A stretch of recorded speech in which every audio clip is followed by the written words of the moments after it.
세상이 컴컴하여서 참빛이 없었더니 겁이 나는 영광 나타나 온 세계 빛이었네. 주여 영광의 주 영광의 주 빨간 겁이 내게 빛이었네. 영광의 주 영광의 주 이 세상의 빛은 오직 주 예수라. 아멘. 하나님 말씀 창세기 2장 16절 17절 2절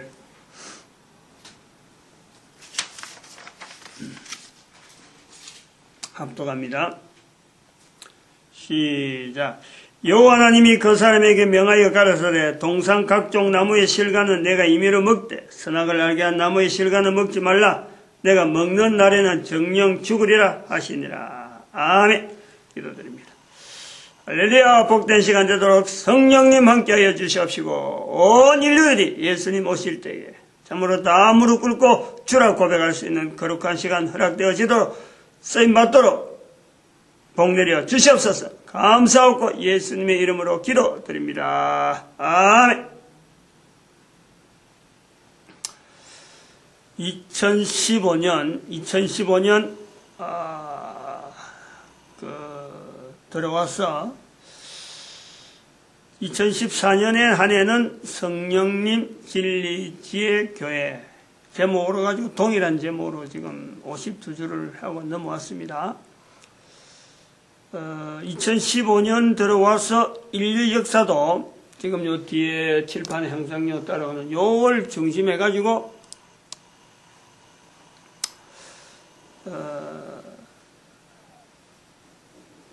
미가서 6장 9절 미가서 6장 9절에 있는 완전한 지혜라는 표현이 나오고 완전한 지혜는 주의 말씀을 경외함이니라 이렇게 되어 있는 거예요. 미가서 6장 9절의 말씀이 완전한 지혜는 주의 말씀을 경외함이니라. 주의 말씀을 경외한다.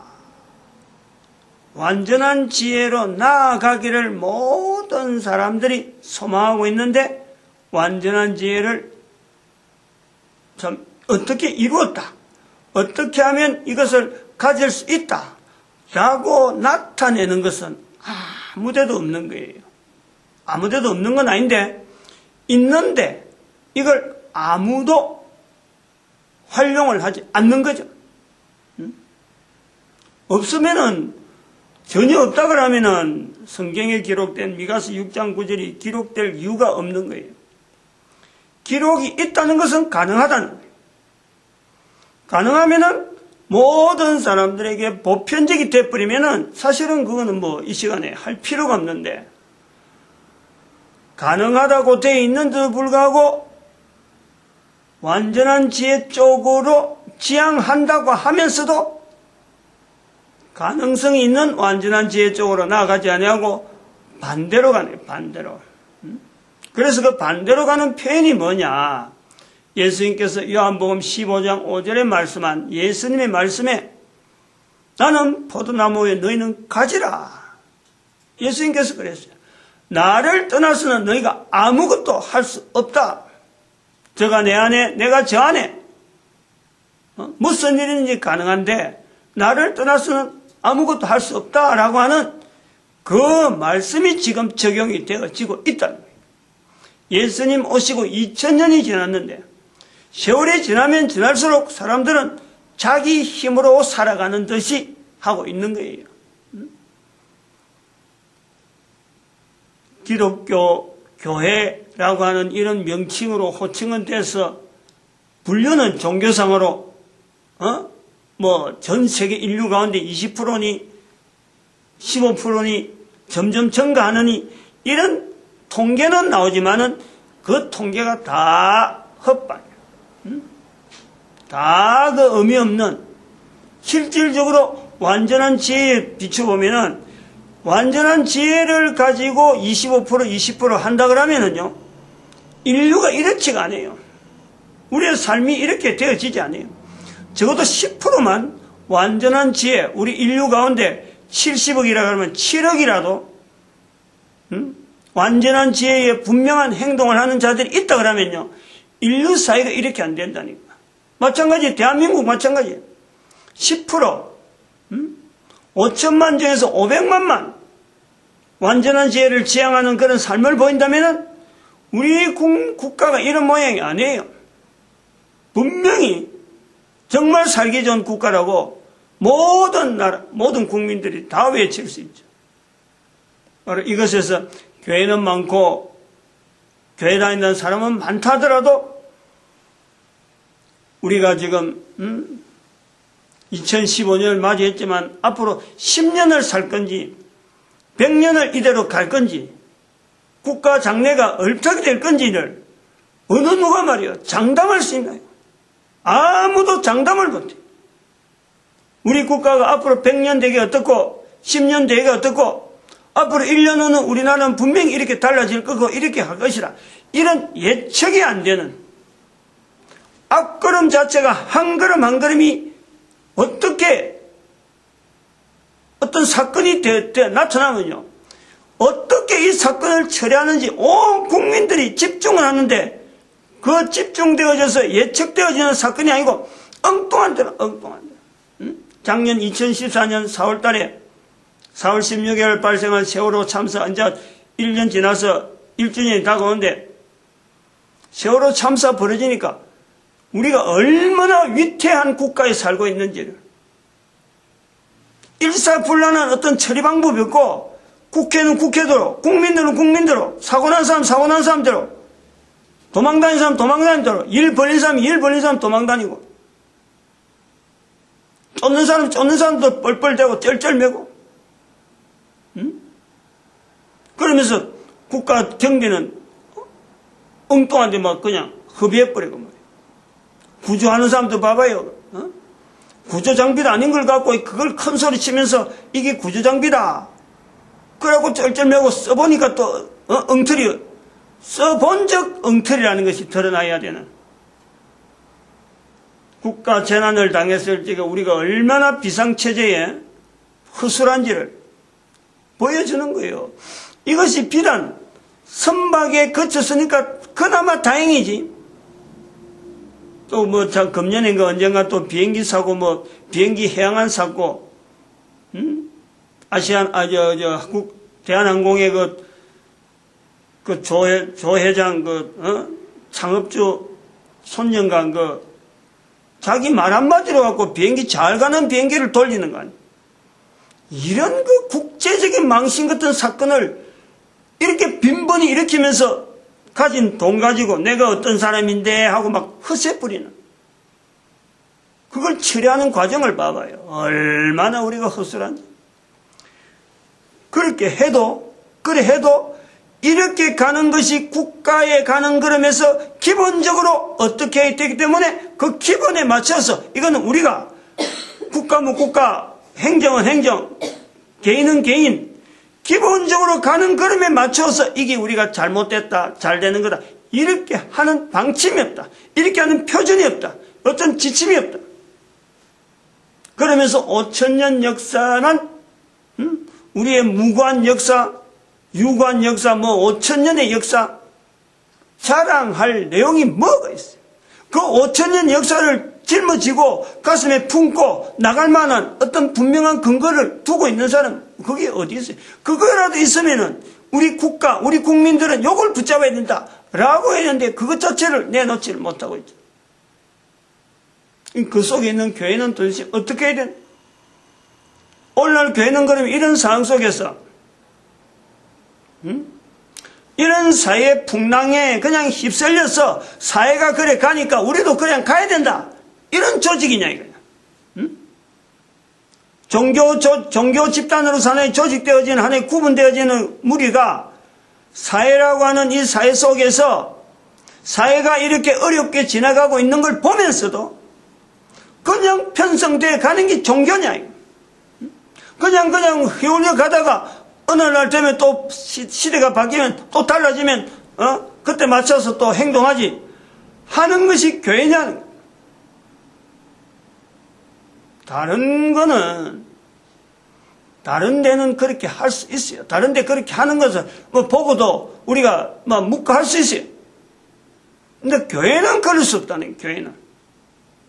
다른 어떤 집단들이나 이런 모임들이 종교란 이름을 가지고 교회 이름도 좋지 교회 이름을 하든지 하나님의 교회를 이름하든지 무슨 이름 하든지 좋다 이게. 그러나 진정하게 예수님을 교회의 머리로 두면서 교회를 그리스도의 몸이라고 하는 이 신앙 고백을 하려는 사람들이 모이는 교회는요, 그러면 안 되는 거예요. 그건 절대적이다. 그건 철저해야 돼. 시대가 변해서 사람들이 인용하고 응용하는 그런 범위 안에서 종교라는 구조를 가지고 우리도 이런 종교다, 너희도 종교나 비슷하다, 모든 종교가 하나지, 이런 것을 통해서 우리도 그럼 교회다라고 하는 레터를 붙여서 간판 걸고 광고하고, 그래서 사람들이 많이 모이니까 우리도 든든한 교회다, 신천지를 한다든지, 여호와 증인을 한다든지 할 수 있어요. 그거 못하게 하는 건 아니야. 그러나 그 속에서 있는 개인이 볼 때, 한 사람 한 사람이 볼 때에 교회라는 이름을 가지고 내 신앙의, 내 개인의 고백으로서 내 한 사람이 예수를 그리스도라고 고백할 수 있는 사람이라면, 고백하는 사람이라면 성경 전체를 근거해서 봐도 시대가 이렇게 어렵게 가는데 시대는 시대대로 가라, 우리는 우리대로 가겠다라고 서로 간에 이원화되긴 방관하고 거리를 두고 있는 이런 조직은요, 성경은 절대 그것을요 용납하지 않아요. 예수 그리스도께서 하나님과 사람으로서 별도로 두고 하나님은 하나님으로 얼마든지 지낼 수 있는 거예요. 사람이 어떻게 지내든지 하나님이 그냥 놔두면 되는 거예요. 그러나 예수님이 오셨다는 것은 놔두지 않는다는 거예요. 하나님으로서 인간의 삶을 간섭할 수밖에 없는 자리가 있는 거예요.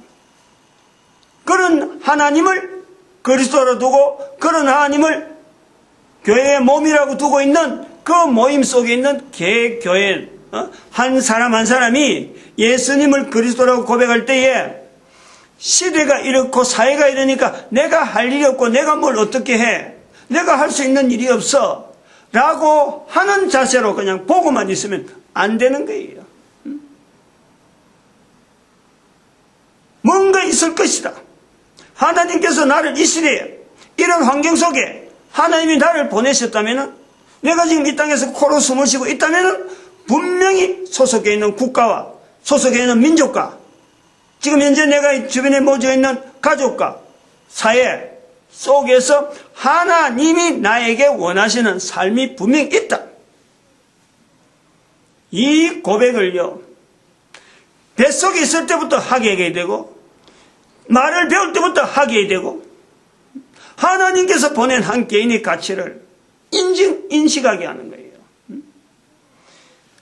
학교에 다니면서 친구를 사귈 때 그래야 되고, 배우는 학문이나 이런 걸 통해서도 걸러내야 돼. 저거는 내가 들어야 되고, 이거는 내가 전혀 쓰레기 같은 내용인데 가르치고 있구나, 거절해야 되고, 이런 능력들을 길러내야 돼요. 그래서 사회가 돌아가는 이 흐름에서 내 한 개인이 반응해야 될 그 시점, 나이 30이 넘으면요 반응을 해야 되거든. 나이 30이 넘는데도 이런 내용 가지고 반응하지 않고 그 직장인가 뭐하고 막 아무데나 뭐 툭툭툭 들어가고, 그래갖고 한 30년 지나면 은퇴해야 되는데 나와봐 그러면 사회에 어떤 도움 될 수 있는 사람이 되겠어요? 사회에 내가 한 장소에서, 적어도 한 나라에서 하나의 언어를 가지고 하나의 문화 속에서 하나의 풍습을 가지고 내가 60년 70년 보냈는데 사회에 내가 뭔가 해야 되겠다, 이제 뭐 직장도 어떤 경험도 있고 하니까 사업을 한번 벌여봐야 되겠다. 사업 벌려봐봐요. 100이면 100 다 패가망신하는 거지. 우리 사회가 지금 그런 모습을 보이고 있잖아요. 내하고 관계없다고 나는 교회만 다니는 사람이니까 뭐 교회만 다니면 되지 국가가 어떻든 그거는 정치하는 사람 알아서 알기고 나는 아무것도 관계없어. 시간이 지나봐요. 그게 다 자기한테 다 온다니까. 나를 떠나서는 너희가 아무것도 할 수 없다. 예수님의 말씀 그게 바로 지금의 나의 말씀이에요. 나에게 하시는 말씀이라. 나에게. 예수님이 지금부터 2000년 전에 글로서 예수님이 하신 말씀이 글로 남겨 있으니까 오직 다행이지. 오직 만능이지 얼마나 다행스러운 말. 그게라도 붙잡고 몸부림을 칠 수 있으니까. 적어도 예수님께 붙어 있으려고 예를 쓸 수 있으니까 그 말씀이라도 있으니 다행이지. 그런데 그런 말씀이 기록된 성경을 우리하고 관계없다고 내하고 관계없는 종교적인 책이라고 그냥 팽개치잖아요. 예수님께서 나를 떠나서는 너희가 아무것도 할 수 없다. 나를 떠나서는 너희가 아무것도 할 수 없다. 예수님께서 말씀하신 나를 떠나지 말라라는 말씀에서 성령을 부인하지 말라 그랬어요. 성령님을 부인하지 말라 그랬어요. 나는 부인하더라도 성령님을 부인하지 말라. 나를 떠나서는 너희가 아무것도 할 수 없는데 성령님만 인정해버리면 나는 이제는 몸으로 있는 이 몸으로서는 이제 예수님께서 안 보이는 거예요. 안 보이니까 내가 안 보인다고 나를 부인할 수는 있지만은 성령님은 처음부터 계속 계신 하나님이시니까 그 성령님을 인정하게 하려고 예수님께서 직접 성령님을 강조하신 게 아니라 유일하게 강조하셨다니까요. 성령님을 인정하는 방법이 자기 입에서 한 사람 한 사람 입에서 예수님 이 땅에 오셨던 예수님 이름을 다른 사람에게 이야기하게 하는 그 힘이 성령님으로 주어진다는 거 아니에요. 성령님으로 인정하면은 내 입에서 예수님의 이름이 자꾸 나올 수밖에 없는 그 구조가 나올 수밖에 없어요. 그러니까 예수님께서 성령님을 인정해라 라고 하는 거예요. 그 성령님을 인정하는 게 예수님께서 성령님을 인정하는 것이 우리가 작년 한 해 2014년 한 해 창세기 41장 38절 이스라엘 백성이 아닌 바로의 입에서 이와 같이 하나님의 신에 감동한 사람은 우리가 어찌 얻을 수 있으리요? 라고 하는 모든 인간들에게 다 가능한 환경을 우리 1년 동안 했다니까요. 그걸 가지고 성령님, 진리, 지혜, 교회 1년 동안 붙드는 거 아니에요. 그 붙드는데 더 나아가면은 바로뿐만 아니라 바로 왜 그런 일이 됐느냐? 가능한 모든 인간들이 모든 사람이 다 성령님을 인정하는 이 환경이 어떻게 가능하냐?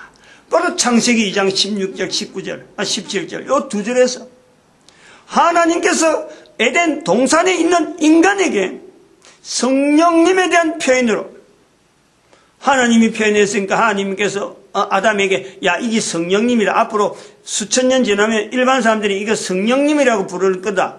앞으로 네 이제 앞으로 죄짓고 창세기 3장 지나고 나면 네 이제 죄질 텐데 앞으로 죄짓고 나가면 성령님을 인정해라 하는 것이 계속해서 올 텐데 지금부터 부지런히 성령님 인정해 라고 하는 내용은 빠지는 거예요. 그거는 들어있으면 안 되는 거지. 죄 짓는 인간에게 나타내는 것이 죄 지은 인간에게 필요한 것이 성령님을 인정하라 하는 이 구체적인 어떤 그 환경을 명칭을 알려주는 거지 죄 짓기 전에 있는 인간에게 성령님이다 하고 나타낼 이유가 없어요. 단순하게 한 인간에게 모든 인간에게는 제한된 자기 모습을 발견하는 꼭 반드시 수행이 따라야 되는 그냥 지원받다고 무조건 마음대로 지내는 게 아니고 마음대로 지내는 거는 얼마든지 되는데 요거 하나만은 꼭 간직해라 라고 하는 그 하나인가 하나. 그 하나밖에 없는 즉 통제되어지는 것에 하나밖에 없는 그것을 인간은 거부하는 거 아니에요. 그걸 통제하는 것이 거부한다는 건 뭐예요? 하나님 되려는 거예요, 하나님. 하나님과 같이 되려는 거예요. 하나님이 통제했으니까 그 통제를 벗어나면 하나님 되는 거란 말이에요. 이게 모든 인간들에게 있다. 모든 인간들에게. 요 개인이 있는 이 어떤 한계점, 이 한계점을 모르고 현재적으로 내가 있는 요 상황에서 내가 가진 어떤 백그라운드나 내가 가진 어떤 힘, 파워, 내가 인식되어지는 힘, 파워, 내가 인정되어지는 힘이 내한테 있으니까 앞에 있는 여러 가지 일들에서 또 어떤 사회적인 환경에서 내가 대처를 어떻게 하면 되겠다라고 하는 이 자체가요, 지금 우리 개인으로 하여금 나락으로, 즉 몰락으로, 절망으로 몰아있는 이게 바로 힘이라니까. 내가 왜 여기까지 왔느냐? 다른 사람한테 쏘가가지고, 다른 사람한테 다투어가지고, 다른 사람하고 뭔가 큰 분쟁에 대해서 갈라져가지고, 내가 여기까지 왔느냐라고 할 때는 그 개인으로 하여금 그까지 몰아있는 분명한 길이 있어요. 누가 그랬느냐? 자기 자신인 거예요. 그걸 분명히 인식해야 돼요. 결국 한 사람 한 사람이에요. 내 한 사람에서 역사하고 있는, 내가 의지하고 있는 힘, 내가 알고 있는 지식, 그것 자체로 하여금 자기를 그걸 몰아연 거라니까.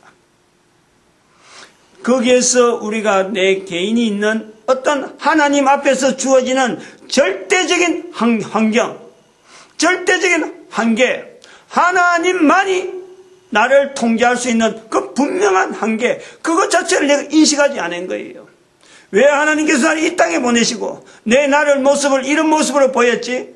하나님이 하셨기 때문에 항상 하나님은 선하신 거예요. 그 선하신 하나님을 인정하지 않는다는 거예요.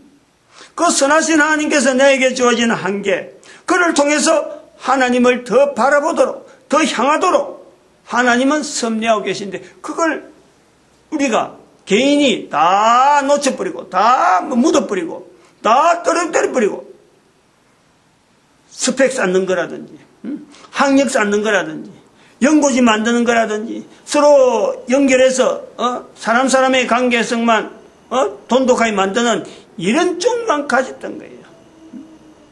어릴 때부터 부모들이 하는 말로 갖고, 부모들이 하는 말 거기 자체가 하나님께서 선악을 알게 한 나무의 실과를 먹지 말라 라고 하는 그 개인에게 주어진 분명한 그 어떤 위치가 있는데, 그거는 어느 누구도 일깨워지지 않아요. 부모로부터 강조되었던 어떤 은혜들, 학교 선생으로부터 주어지는 어떤 지식적인 한계들, 그런 것만 꽉 차가 있어가지고 전부 다 사람들이, 그런 사람들끼리 모여가 해보니까 이거는 돌하고 섞이는, 어떻게 중간에 모래 하나 없이, 세멘트 하나 없이 그냥 돌만 쌓아놓는 게 돌만 잔뜩 쌓이지는 그런 모습이라 어떤 기능이 없어요. 사회적인 기능이 없어요. 나를 통해서 지금 현재 존재되어야 될 내 현재 상황에서 국가의 어떤 유익이 나로 인해서 나타날 수 있는가? 한 개인이 그거 고민 안 하면서 세월을 1년, 2년 보내봐요. 그럼 70년이 금방 온다니까. 내가 지금 60 넣어야지, 60 넣어. 내 머릿속에는 어릴 때 친구들하고 그냥 맨발에 뛰댕기는 그런 모습, 논밭에 뛰댕기면서 장난하는 이런 모습이 지금도 선한데, 내가 지금 그걸 한다고 밭에 나가서, 논에 나가서 지금 겨울에, 갈아엎어가고 그 흙덩이 던지는 때가 있는데, 지금 그렇게 할 수 있나요? 그 친구들 있나요? 아무도 없어요. 그렇게 한다고 하면 반드시 나를 미치다 그래요. 그게 세월이 지났다는 거 아니에요. 70년이 지금 각각의 세월이 지났는데, 이렇게 세월이 지나 보니까 세월의 속도가 이렇게 빠르구나 하는 걸 느끼는 거예요. 그럼 내만 빠르느냐 이거, 내만 빠른 게 아니잖아요. 모든 사람에게 다 적용되는 게 세월이 빠르다는 거예요. 그런 빠른 속에 안타까워서 경험자로서 지금 여기 던지는데, 이걸 던질 때 듣는 사람은 그냥 편안하게 텔레비 보면서 아마 이거 동영상이니까 뭐 과일 깎아 먹으면서 안 그러면 뭐 반드시 누워갖고 안 그러면 뭐 귀 힘이면서 딴일하면서 들을 기라. 이렇게 애타고 간절하고 하는 이런 그 중심은요 전달되지 않을 기라고.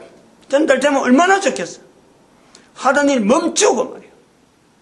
하던 일을 멈추고 방향을 다시 정리해야 돼요. 지금 이 이야기 듣는 이런 내용을요.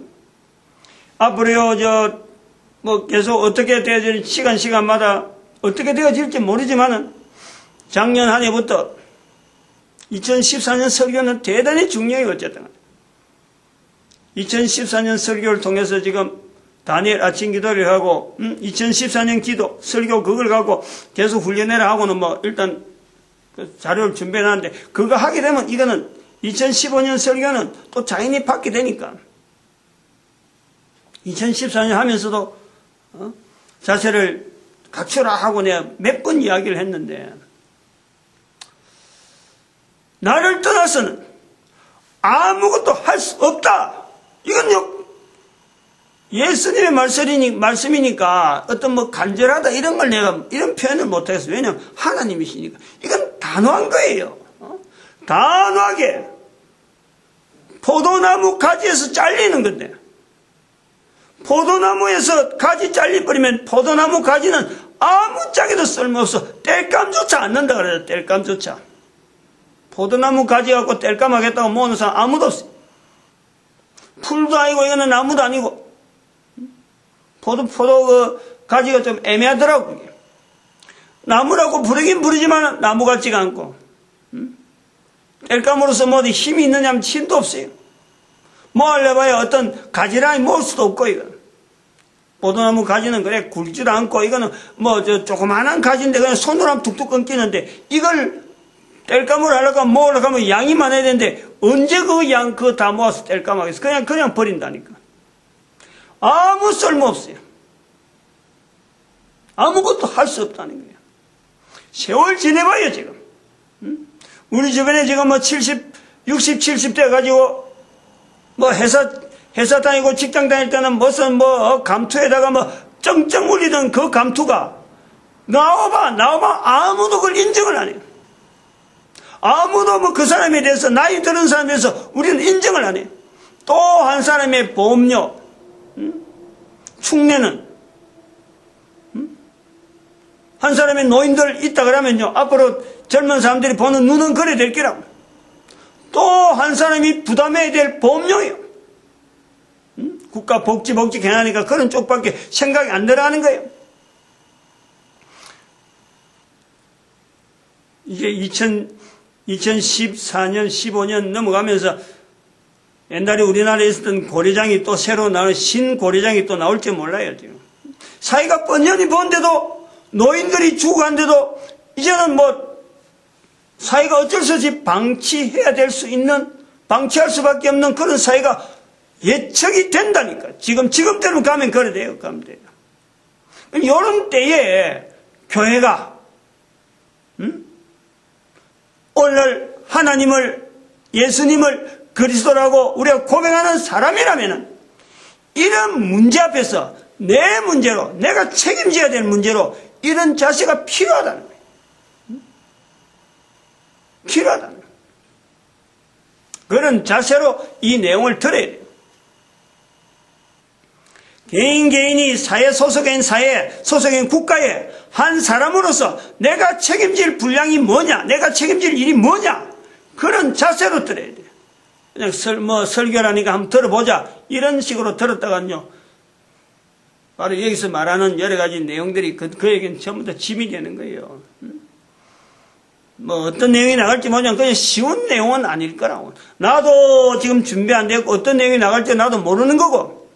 인도되는 대로 하는 거예요. 지금 원고는 이렇게 준비하는데 아침에 지금 여기까지 올 때 하나도 없던 내용이 지금 나온 거예요. 이제부터 지금 원고 있는 내용을 열 거라. 제일 첫 줄에 예를 하나 드는 거예요. 지난 15일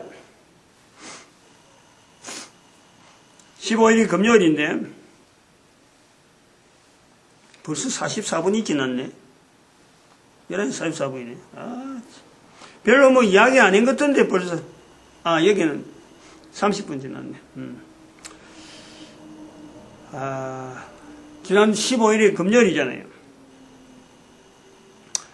금오산 올라가는 길에 청년 2명이 내려오더라고.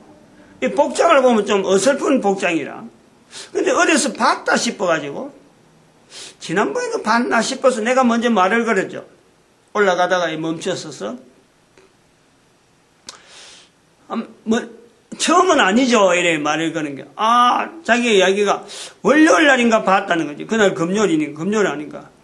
내가 봤으면은, 자기들도 2번째라 가는데, 봤으면 지난주 금요일이니까 내가 금요일마다 한 번씩 오기 때문에, 금요일이라 그랬어요. 그러냐고 이제 헤어지려고 하는 거 연초니까 내가 인사를 이제 축복을 하잖아요. 축복을 하고, 그래 지나가려고 하는 거를 내가 물었어요. 그러니까 뭐, 좀 젊고 이래서 내가 물어봤어요. 직장생활 하기 힘들죠? 자기가 이야기가 산에 올라가는 걸 누가 올라가라 캐서 왔다는 거지. 한 사람은 좀 뚱뚱하고 한 사람이 얇은데, 두 사람 1차 동긴 가보는데 어쨌든 되든지 그래요. 그래서 회사에서 누군가가 산에 올라가라 하는 것 때문에 올라왔다 하는데, 회사 직장생활 하기 상당히 힘들어 하는 그런 느낌이 내가 받았단 말이야. 밀렸다는 거예요. 밀려서 온다는 거예요. 그래서 내가 직장생활 힘들죠 하니까 뭐 말은 못하고, 두 사람이 있다 보니까 한 사람 같으면 아마 대답이 쉽게 되는데 두 사람 다 체면이 있으니까 말을 못하고 있더라고. 내가 그랬어요. 직장생활 쉽게 하는 방법이 있다. 그리고 분명히 실적이 나는 게 있다.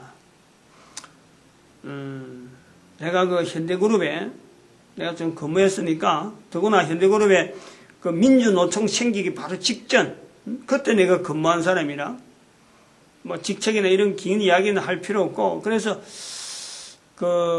쉽게 하는 방법, 또 직장에 잘 적응하는 원리, 요거 반드시 실천하면요 된다.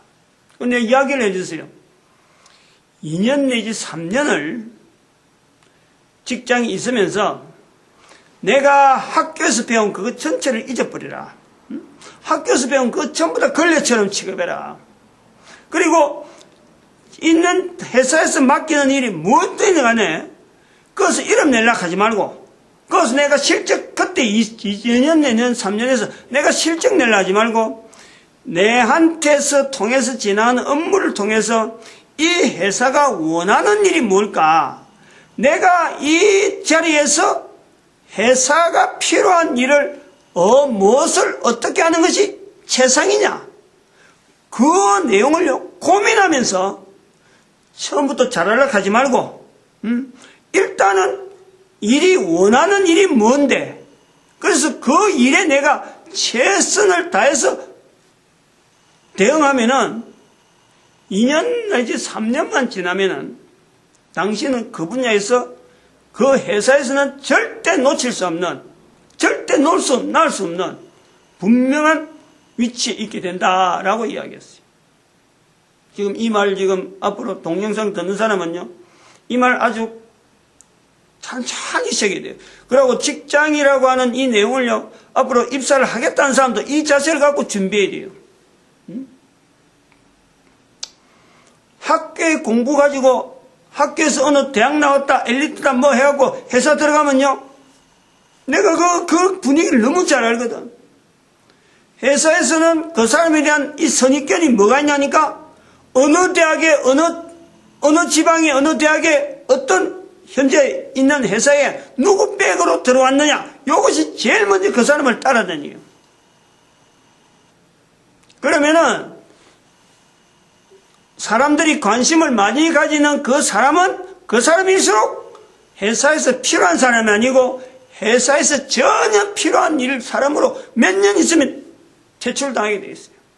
100% 그래, 100%. 사람이 바라보는 쪽으로 일을 하게 된단 말이야. 이 사람 비유 맞춰도 보면 저 사람이 뭔가 이야기하고, 저 사람 비유 맞추면 이 사람이 이야기하고, 나중에는요, 자기 설 자리에서 자기 스스로 학교에서 배운 여러 가지 학력이나 뭐 여러 가지 이런 거 아무데도 쓸데없고 사람 비유 맞추다 끝내버리니까 과장 정도.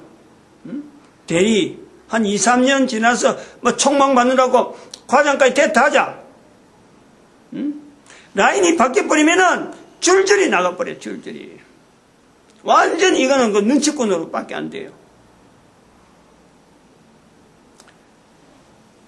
회사는 사람을 구할 때, 저도 요 사람을 지금 생각하고, 기업을 좀 운영도 해봤고, 지금도 나름대로 그 빌립전도연구소에가 지금 운영하고 사람을 어쩌을까 늘 고민하고 있지만, 어떤 사람이 들어와도 그 사람이 할 수 있는 일하고 회사가 원하는 일하고는요, 안 맞아요. 맞을 수가 없어요. 그러나 어떤 분야의 사람이 오면은 요 정도 일은 안 처리하게 난 아주 저거만한 그 고리, 그거 갖고 사람을 채용하는 거예요. 그 채용되어진 사람이 그 일을 보면서 일을 만들어 가야 돼. 더 발전된 모양으로 나가서 일을 만들어 가야지, 주어진 일을 하기 위해서 어느 누구도 그걸 채용할 수 있는 환경이 아니에요. 어느 회사도 맞는 거였다니까. 들어오는 사람이 자기가 그 일을 차고 나가야 된다니까. 차고 나가지 못하고 이 사람 이야기 듣고 저 사람 이야기 듣고 만날 이렇게 밀려가지고 하는 사람은요, 대학을 아무리 나오고 스펙이 아무리 좋아도 그거는 밀려날 수밖에 없어. 오래 못 가요. 회사가 필요한 사람이 안 돼요. 그런 경험을 통해서 이야기를 하니까 한 2, 3년만 그래 해봐 하니까 그래도 아침에 만나고 그 잠깐 주는 힌트지만은 내가 더구나 또 큰 회사에 있어봤고 관리직을 내가 근무해봤기 때문에 그런 신출내기들 그 행동하는 거 눈에 뻔하거든. 조금이라도 도움되고 그걸 딱 붙잡고 있으면요, 반드시 그런 사람들은 지금 현재 그 딜레마에 빠져 있는 그 환경에서는 분명히 벗어난다니까. 이런 말을 회사 안에서는 해주는 사람이 없어요, 어쨌든. 왜냐면 서로 경쟁이니까. 조금이라도 그런 노하고 있으면요, 자기가 딱 보듬 감고 남보다 남을 밟고 서야 자기가 한 걸음 더 나아가니까. 어느 누구라도 이 말 안 해줍니다. 그건 분명해요. 다른 사람이 진급할 수 있고 다른 사람이 분명히 힘이 될 수 있는 말은 동일한 회사에서 있는 사람은 아무도 말을 안 해줘요.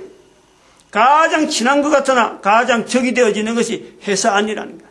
가장 동료이나 이게 가장 거리를 멀리하고 있는 것이 또 회사 안에 있는 사람들끼리야. 이게 우리가 살아가고 있는 사회라니까. 나를 떠나서는 너희가 아무것도 할 수 없느니라. 우리가 지금 만들어져 있는 회사, 우리가 만들어내는 이 사회, 이 규모가요, 이런 구조라니까. 경쟁 구조로, 경쟁 구조로.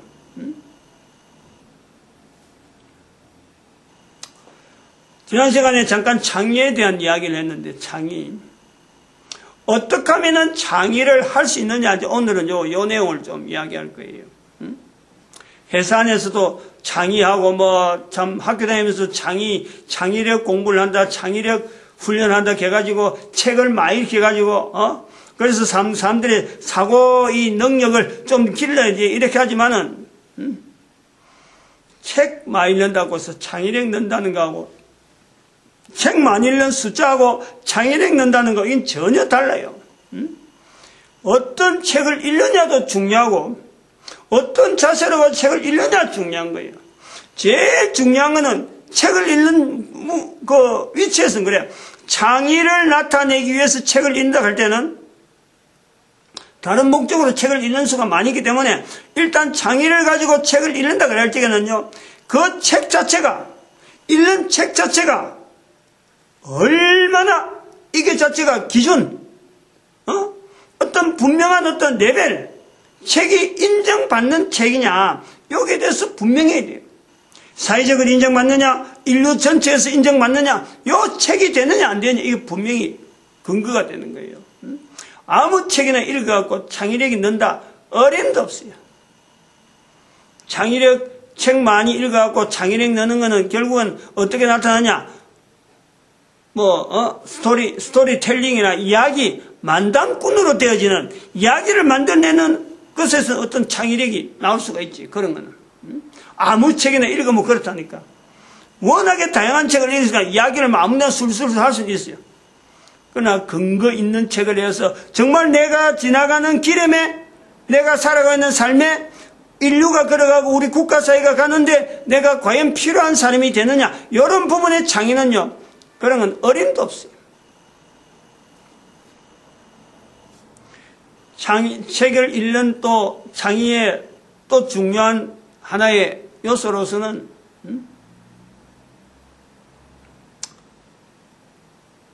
책이 얼마나 오래됐느냐 하는 내용도 분명히 관계돼요. 책이 얼마나 오랜 기간 동안에 다른 사람에게 영향 주고 있는 책이냐 하는 것도 분명히 차별이 돼야 돼요. 그거 구분해야 돼요.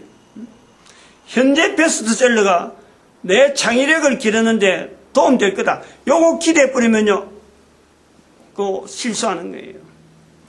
오랜 동안에 다른 사람에게 영향 준 어떤 이력이 있는 책이 아니면 절대 그거는 창의적인 어떤 그 연결하고는 안 되는 거예요.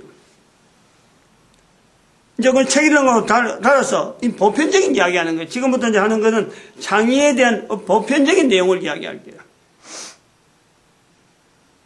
창의라 그러면 창의라고 하는 어떤 환경을 가지고 우리가 접근할 때는 항상 연결해야 될 게 뭐가 있냐니까, 창의라는 것은 과거에 있는 것하고 비추어서 지금 현재 어떤 새로운 어떤 도전이에요. 새로운 어떤 시도, 그리고 그것을 또 그 창의라고 할 때 그것은 다른 사람한테 유익이 돼야 돼요. 새로운 시도를 하더라도 다른 사람한테 악해 되면은, 해악을 주면 악한 결과를 나타내는 그런 건요, 범죄지. 창의란 내용하고 다르잖아요. 앞에 했던 것에서 지금에 되어지는 것에서 다른 사람이 유익되어져야지, 앞에 한 것보다도 지금에 하는 것을 통해서 다른 사람을 해악을 주는 것은 그거는 새로운 범죄 행위에 들어가는 거예요. 그거 해라고 창의성을 길러라, 이런 건 아니란 말이에요. 두 가지 공통된 것은 분명하게 앞에 했던 자료가 있다는 거예요. 앞에 했던 방법들, 앞에 했던 모양들, 요걸 근거로 해서 지금 현재 내가 변화를 주는 것에서 창의성이 우리가 요구된단 말이에요. 그리고 그것이 내 혼자 쓰는 것이 아니고 여러 사람이 쓰는 것일 때 이게 창의라고 이야기하는 거죠. 혼자 쓰는 것은 그냥 단순한 재주지, 재주. 그러면 여기에 과거 자료가 있다니까, 과거 자료. 과거 자료가 있다니까. 이 창의라고 할 때는 항상 분명하게 새로운 것이란, 이 땅에 새로운 것이란 있을 수가 없어요. 새로운 발견, 발명 있을 수가 없어. 앞에 있던 자료를 근거해서 그걸 더 발전시키려고 예를 쓰다 보니까 현재 발전된 모습으로 나오는 창의성 있는 여러 가지 형태들이 우리가 지금 현재 여러 가지 나열되는 부분들이 있단 말이에요. 그럼 나를 통해서 창의가 나타나려고 그러면은 앞에 있던 지금 현재 과거락하는 이 어떤 물체, 자료, 문서, 기록들, 이런 것이면 수없이 있는 거예요. 내 앞에 지금. 한두 가지가 아니에요. 그렇잖아요. 지금 내가 어디서 태어났는 것도 자료가 될 수 있고, 대한민국이라고 하는 역사도 자료가 될 수 있고, 또 내가 지금 보고 있는 책, 교과서도 현재 자료가 되는 거예요. 교과서 중에서 한 부분에 있는 내용, 글, 문기, 그것도 분명히 과거 자료가 되는 거예요. 과거에 있었던 내용이 아니면은 교과서로 들어가지 않기 때문에 수도 없는 이 과거 자료에 단순하게 그걸 가지고 한 번 보고 두 번 보고 자주 봤다고 해서 과거 자료가 아니라니까. 그 중에서 하나를 가지고 내가 실제로 막 이래 보고 저래 보고 막 다스려 보는 거예요. 고민해 보는 거예요. 내가 지금 고민할 수 있는 어떤 내용, 그것이 이제 과거 자료가 되는 거예요. 현재 있는 걸어가는 역사 속에서 내가 살고 있는 삶 속에서 지금 과거에 있었던 내용을 갖고 내가 고민을 하는 거예요. 고민을. 그것이 사람 사이의 개인적인 문제라든지 어떤 물체를 가지고 나타나는 거라든지 여러 가지 다양한 내용에 많은 요소가 있지만은 그 요소에서 현재 내가 고민하고 있는 이 요소가 바로 나를 통해서 창의가 드러날 수 있는 분명한 하나의 재료예요. 재료. 그러므로 고민을 많이 해본 것일수록 자기를 통해서 다른 사람이 고민하지 않는 일인데 자기는 고민을 많이 했다. 그것을 통해서 바로 자기를 통해서 나타나는 창의적인 어떤 산물을 기대할 수 있는 거예요. 지난 시간에도 말씀했지만 하나님께서 나를 한 사람 이 땅에 보내는데 내가 볼 때는 하나님이 보내신 물건치고는 너무 약하다. 나는 아무것도 할 능력이 없다. 다른 사람을 비교해 보니까 여러 가지 조건에서 내가 최악이다. 라고 할 때에 적어도 예수님을 그리스도로 믿는 사람들이 바라보는 자세로서는 하나님이 나를 만드셨는데 내 모양이 이렇구나. 내가 믿음을 가졌구나. 라고 해서 내 약한 부분을 볼 때에 바로 그 약한 부분이 하나님 앞에 쓰임받을 내가 살고 있는 사회 속에서 다른 사람이 고민하지 않는 고민을 내가 하는 거란 말이에요. 나를 통해서 나타날 어마어마한 창조의 산물이 나타날 수 있겠구나 라고 하는 시각으로 우리가 돌리는 거예요. 이 내용을 적용하면은 적용되지 않을 사람이 없어요. 모든 사람이 가능한 거예요. 모든 사람이. 그렇지 않겠다고 할 사람이 있어요. 이 땅에 존재하는 어떤 사람이든지 하나님께 창조되어지지 않은 인간이 없고 이 땅에 존재하는 어떤 사람이든지 간에 그 개인이 내가 완전한 인간이라고 생각하는 사람이 한 명도 없어요. 불완전한 사람 가운데서 하나님이 역사하시는 그 섭리, 하나님이 역사하겠나 싶은 그것조차 있을 것 같지도 않는 그 속에 자기에게 있는 이 창의성이라고 하는 이 요소가 거기에 결합이 되는 거예요. 이런 요소가 가능하다. 그게 작년에 한 거예요. 작년에 계속해서 한 것은 우리 인간이 지정어신 인격체 면역 시스템으로 구성되어 있다. 계속해서 한 거예요. 여기서 하나님께서 나를 통해서 나의 부족한 부분에 창의적인 역할을 통해서 우리 사회가 변하고 우리 사회가 도움이 되고 국가가 도움이 될 수 있는 요소가 나를 통해서 나올 수가 있다라고 반응할 수 있는 것이 바로 이게 신분야라는 거예요. 신분야.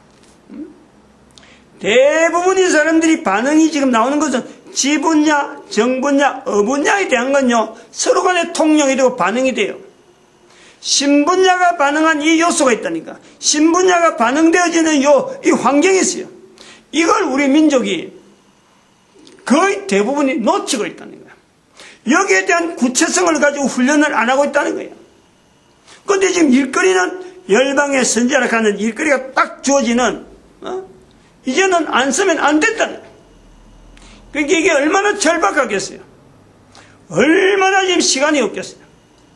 이 시간을 가지고 나오면요, 현재적인 우리 돌아가는 우리가 역사, 여러 가지 문화, 우리가 이 산물 속에서 대한민국이 형성되어서 우리 국가라고 하는 이 어떤 일정한 어떤 틀 자체가, 상권분립을 위해서 입법, 사법, 행정해서 이 어떤 조직을 통해서 국가가 돌아가는 것 같으나, 얼마나 지금 이것이 허술한지, 얼마나 위태로운지, 즉, 내 같은 사람이 우리 사회에서 필요한 일들에 내 조그마한 내 아픔, 내가 약한 부분, 다른 사람이 인정도 하는 내 모습에서 어느 누구도 나를 겉들도 보지 않는데 하나님이 나를 만드실 때 바로 이 약한 부분을 통해서 다른 사람에게 유익하게 될 수 있는 그런 창의력이 발휘될 수 있는 요소가 있다라는 것을 생각해 보면요, 할 일이 얼마나 많은지 할 일이 무더기라.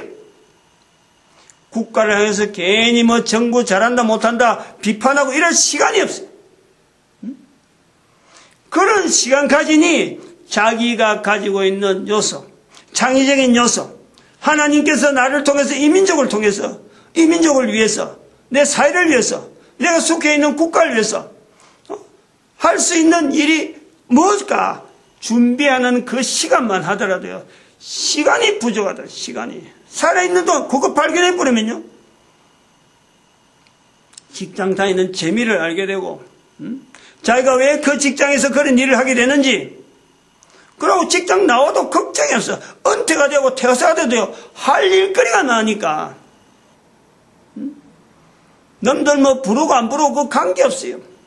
그런 걱정 쓸 필요가 없다니까. 보험이 있고 없고 이런 거요. 연금 있고 있고 이런 걱정이 없어요. 이런 거는 다른 사람이 고민해갖고 하나씩 하기 때문에 자기가 고민할 거 그거 하는 일에 하나님께서 이 땅에 보내신 목적이 그거라고 딱 보여지면은 다른 사람이 고민하지 않는 그 문제를 갖고 매리기 때문에 내가 먹고 사는 문제는 다른 사람이 고민 다 해가지고 다 일어난 거예요. 그 속에 나는 편성되어 있으면서 하나님께서 나를 통해서 나타낸 그 일에 누구든지 누구나 할 수 있는 쉬운 일, 가장 자기에게 너무너무 쉬운 일이 그 사람에게 주어져 있는 거예요. 이런 눈으로 볼 수 있어요. 여러분. 당분간은 아마 이 부분에서 창세기 2장을 갖고 하면서 아마 이 부분을 계속해서 이야기하지 않을까 이래 보는데, 창의라고 할 때 아까 그 과거 자료라 얘기를 했는데, 과거 자료를 하게 딱 만질 적에 하나님께서 과거 자료에 개입하지 않은 것이 없다는 거예요. 새 것이 없다라는, 일단 현재 우리가 눈에 보이는 물건만 내려놓고 원리만 내려놓고 어떤 이론적인 부분이나 뭐 아무리 물리학 갖고 뭐 화학적 이래 갖고 뭐 여러 가지 이론들이 나오고 표현되어지지만 그 모든 것이 가능하게 하신 것은 하나님께서 그렇게 만들어 놓은 거예요. 하나님께서 그런 원리가 통할 수 있도록 만들어 놓은 거예요. 이게 과거 자료에서 우리가 갈 수 있는, 내 한 사람이 존재하는 것 마찬가지로 하나님께서 만들어 놓으셨으므로 내가 활용을 할 수 있는 거예요. 활용을. 하나님에 의해서 만들어진 나기 때문에 하나님 만들어진 원리를 통해서 내가 내의 고민, 지금까지 시대가 거쳐왔지만은 내 시대에 걸쳐서 나에게 나타난 이 고민을 다른 사람이 활용할 수 있는 환경으로 만들어 가는데, 하나님이 만드는 이 재료만큼 확실한 재료가 없다. 근데 그걸 활용하는 사람들이 엉터리로 활용할 수가 있다는 거예요. 그걸 걸러내야지, 그거 몇 가지 가지만 딱딱 걸러내버리면요, 자기 앞에서 나타나는 어마어마한, 자기를 통해서 흔적되어지는 분명한 자국이 딱 남을 수 있도록 주어진단 말이에요. 우리가 지금 학교에서 배운다든지 사람을 통해서 들려는 이 과거 자료 활용하는 데에 그냥 잘못된 자료를 그냥 그대로 주뿌리는 거예요. 그러니까 지대로 창의성이 나올 수 있겠어요, 없겠어요? 창의성이 나올 리가 만무하잖아요, 그게. 우리 구조가 그렇다는 말이에요. 우리 사회 구조가 그렇다는 거예요. 이 잘못된 과거 자료를 전달하는 데에 당분간 제가 어떤 힌트를 주는 거예요. 이런 시각을 봐라. 다 할 수 없으니까. 내 경험에 의해서 내가 알고 있는 범위에서 이렇게 주면은 받는 사람이 또 자기 범위에서 또 넓혀야지. 내가 이랬다 해서 그것만 붙잡으면 안 되는 거지. 분명한 잘못된 요소들, 한 사람이 살아오면서 60년 동안 살아오면서 경험했던 그 내용을 근거해서 이런 요소가 분명히 잘못됐으니까 자기 창의성을 발휘하려면은 그 어디서 변형을 해야 된다 하는 그것만, 요령만 던지는 거지. 그 외에 말하지 않는 것도 수없이 많이 있다.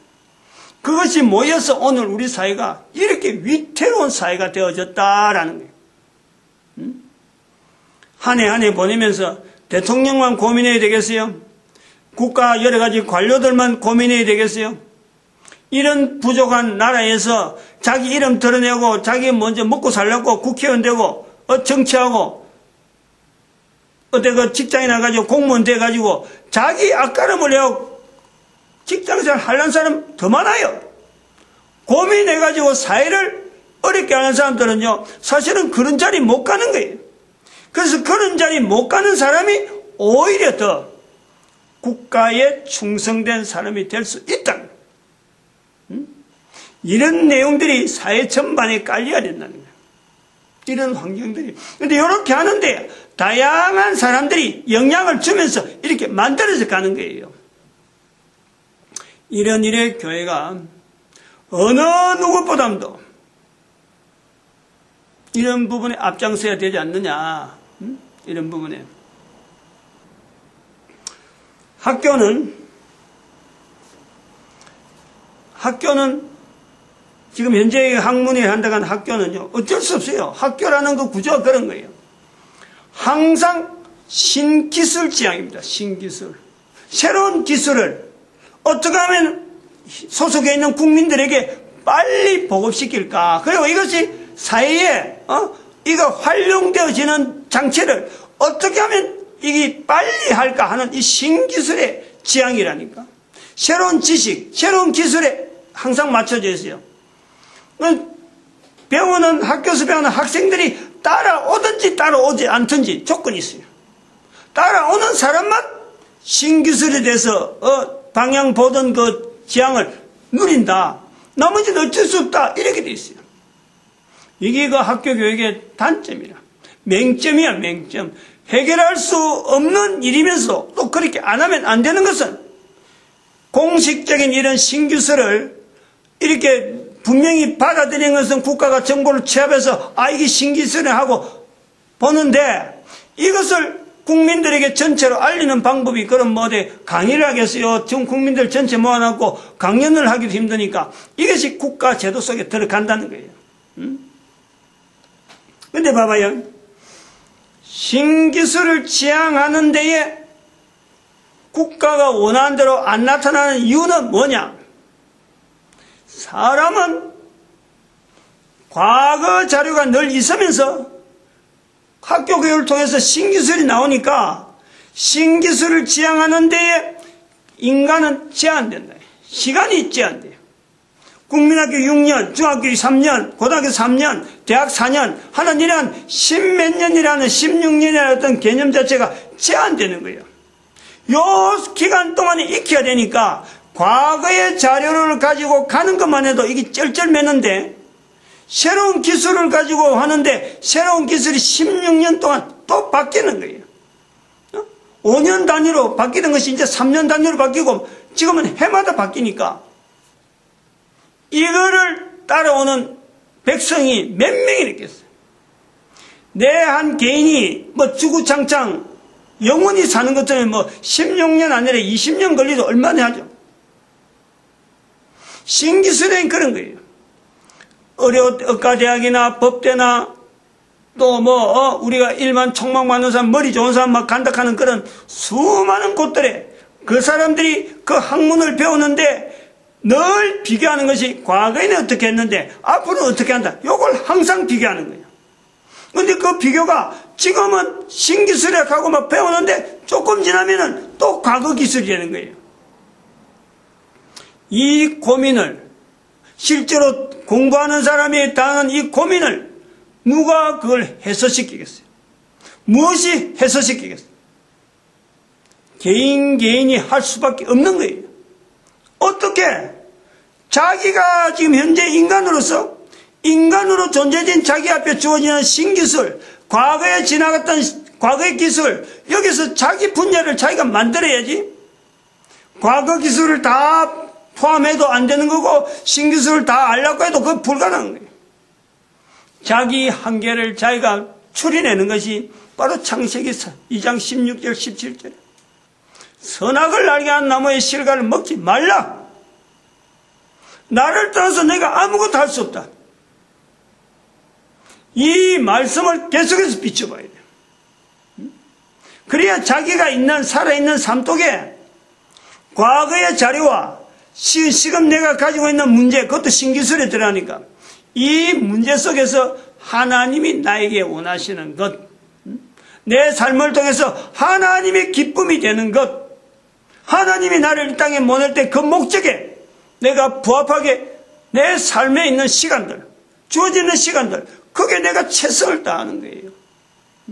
학교에서 배운 것에서 내가 최선 다하는 거 아니고 내가 부모나 다른 인척이나 어떤 관계성 속에서 그들하고 속에서 최선을 다하는 게 아니라 만드신 하나님 앞에 철저해지려고 하는 그런 자세를 견조하면요, 반드시 그 사람의 삶이 창의성이 드러나도록 그거는 성경이 보장하는 거예요.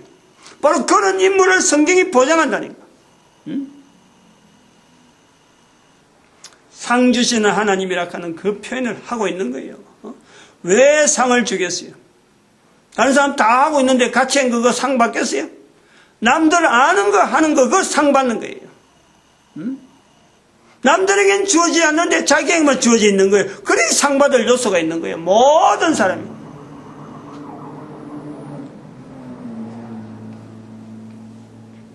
지금 현재가 우리가 아까도 직장생활 하면서 계속 사람들이 딜레마 빠지는 이유, 직장에서 사람은 많이 필요한데 불구하고 사람을 모아놓으면 퇴사하는 거예요. 퇴사.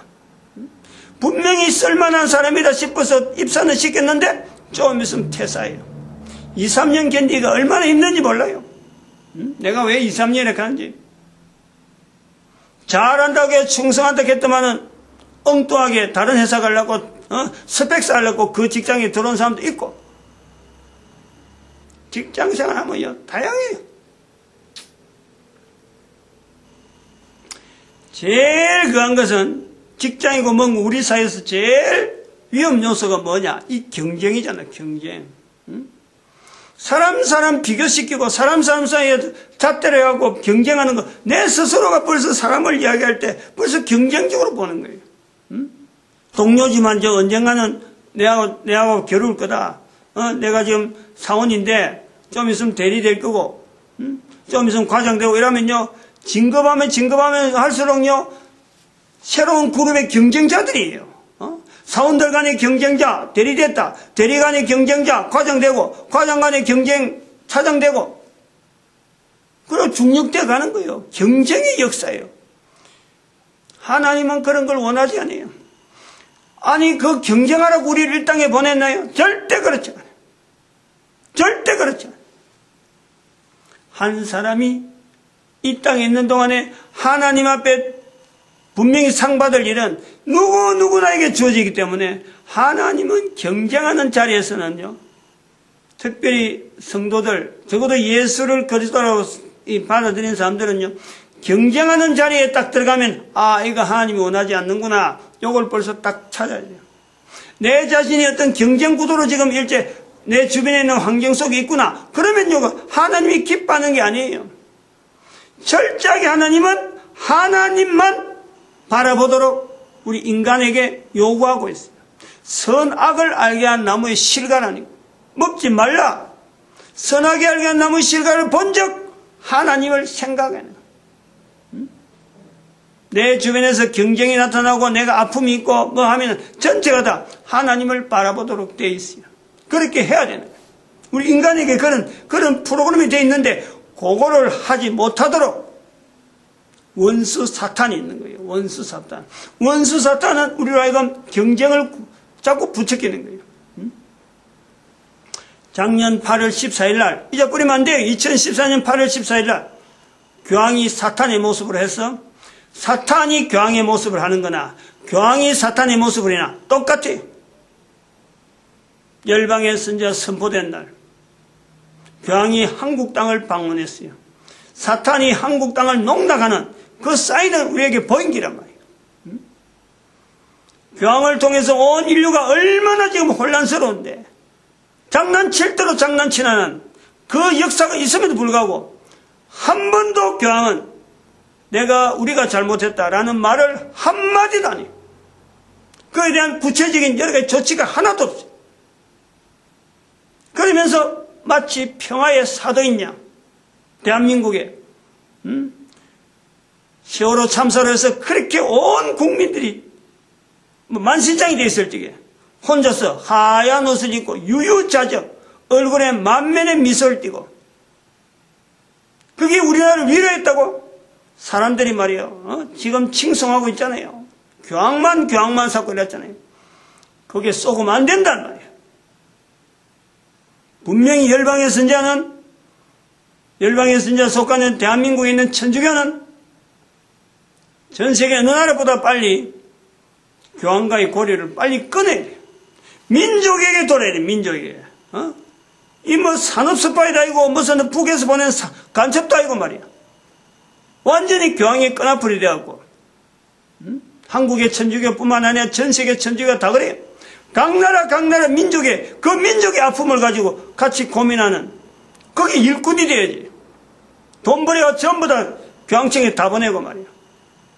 국가의 돈을 가지고 전부 다 교황청에 다 보내니까 교황은 작은 나라에 불구하고 전혀 이건 뭐 부도날 위기도 없고 말 돈만 쌓이는 소리만 금고에 돈 쌓이는 소리만 자가락 나는 거지. 돈 쓸 일은 없고 돈은 들어오고. 그러니까 밖으로 다니면서 유유자적하게 얼굴에 미소만 내밀고 말이야. 평화그란. 이거를 열방의 선자가 전 세계 어느 나라보다도 더 빨리 알리는 것도 아주 중요한 사역이에요. 우리 아픔을 가지고 강복제라는 그 귀한 나라에 그 귀한 그 경축일에 바로 앞에 와가지고 말이에요. 그런 엉터리를 했단 말이에요. 오늘도 뭐 이 준비한 것이 한 4분의 1밖에 못한 것 같은데 주요한 일은 뭐 그래도 큰 뼈대는 이야기 따윈 것 같아요. 계속해서 요구하는 것은 개인의 가치입니다. 개인의 가치. 내 한 사람의 가치가 그냥 뭐 남들이 평가한다고 해서 내가 다른 사람이 평가 안 돼서 내 가치 편성돼서 내 가치를 추락시킬 이유가 아무것도 없어요. 하나님께서 나에게 고유한 가치를 부여한 거예요. 온 우주 만물을 만드신 하나님께서 나에게 가치를 부여했는데 누가 함부로 내 가치를 내 스스로도 마찬가지지만 다른 사람 말에 함부로 내가 편성할 필요도 없고 국가제도 뭐 국가제도 여러 가지 제도 속에서 나를 편성해하고 나를 해서 비평해서 스스로 낮출 이유도 없는 거예요. 여기서 제외될 사람이 없어요. 이걸 되도록 일찍부터 어릴 때부터 자꾸 듣게 만들어서 뱃속에 있을 때부터 이야기해야 돼. 뱃속에 있을 때부터 하나님께서 너를 우리 가정을 통해서 어떻게 축복하려 어떤 큰 일을 기대해서 너를 이 땅에 출생하게 만든다. 이런 소리를 자꾸 듣게 만드는 것이요. 그 어린애가 장차 어른이 되어서 주변 사람들에게 많은 사람들에게 나타날 힘을 가정에서 길러주는 게라는 거예요. 학교 교육에 어림도 없어요. 학교 교육 학원에 보내면 그 애 바보 만드는 것밖에 안 돼. 학교 교육이나 학원 뭐 일부는 가야 되지만은 다 부인할 건 아니지만은 거기에 주문해갖고 뭐 스펙 쌓으려고 애 뭐 학교 공부 시킨다고 가족이 떨어져서 이동하고 학원을 뭐 하루에 10몇 개를 보내면서 말이야. 애가 어릴 때부터 뭐 죽음이 되도록 공부에 완전히 질리도록 이러면 안 돼요. 공부에 질릴 것은 아니고 공부는 나이가 20대부터는 20대부터. 그때부터 진짜 공부가 되는 거예요. 자기 공부가 된다니까. 내 필요해서 하는 거니까. 내 아픔과 내 창의성을 위해서 자기가 공부하는 거니까 그때부터 공부를 하는 거예요. 학원 막 쫄리지 않도록. 그리고 국민 건강 지금 다 죽이고 있어요. 여기까지 합니다. 기도드립니다. 할렐루야 함께 해주시면